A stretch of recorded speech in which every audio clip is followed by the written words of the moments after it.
We now have great data from FLAURA, which is the first randomized trial in EGFR positive lung cancer patients where we see improved survival with one EGFR inhibitor versus another. We have a reduction in the hazard of death of 20%. We have a median survival improvement of about 7 months.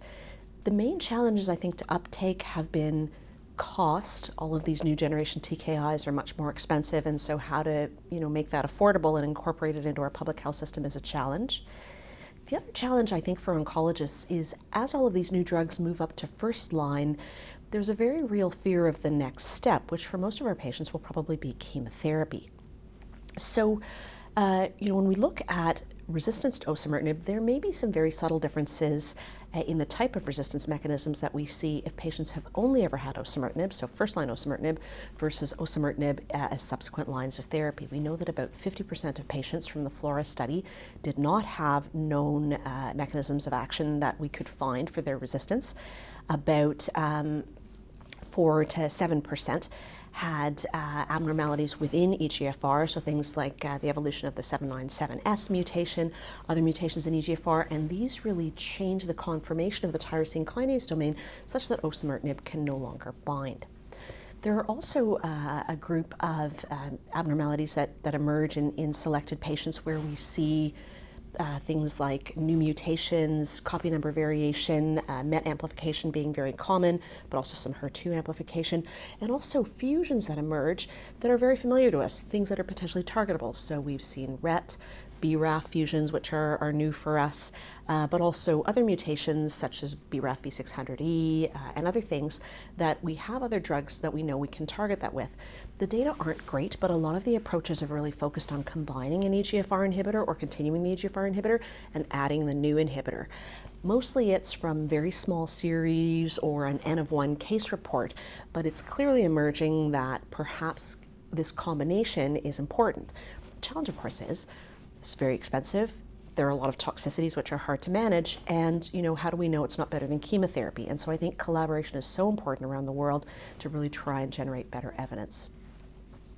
Certainly for patients where we don't have an obvious resistance mechanism or something that we can target, chemotherapy is currently the standard. There's been a lot of interest in the IMpower 150 regimen with bevacizumab and atezolizumab with chemotherapy. So far, the subgroup analysis of EGFR mutant lung cancer patients has not been statistically significant in terms of improving overall survival, but there are other studies ongoing, such as the ATLAS trial, that are testing that in a larger fashion, as well as studies looking at adding just PD-1 inhibitors to chemotherapy, and these are very, very exciting. I think the last area of development that's very interesting, there are a lot of C797S inhibitors that are in development, so-called fourth generation EGFR inhibitors, but not many of these or none of these are yet in clinical trial. But there's a new series of less specific agents, so things like bispecific antibodies that target EGFR and MET that have shown dramatic activity across a range of mutational subtypes and abnormalities, and also conjugate drug antibodies where you can link a payload to, for example, an anti-HER3 drug. This data were recently presented at ASCO on one of these agents, and you can see responses across a wide variety of abnormalities. So, if I have a patient that comes to me and they progressed on osimertinib, if the disease has progressed a little bit, they're asymptomatic, I might just continue. If they have oligoprogression, here in the UK they have the HALT trial, which is a great opportunity, so focused radiotherapy or perhaps even surgery for your patient, so that's another option. And then I think after that, really getting your patient on trial is so important. The other thing we've seen is that liquid biopsies might underestimate our ability to figure out what's going on in the patient's tumor.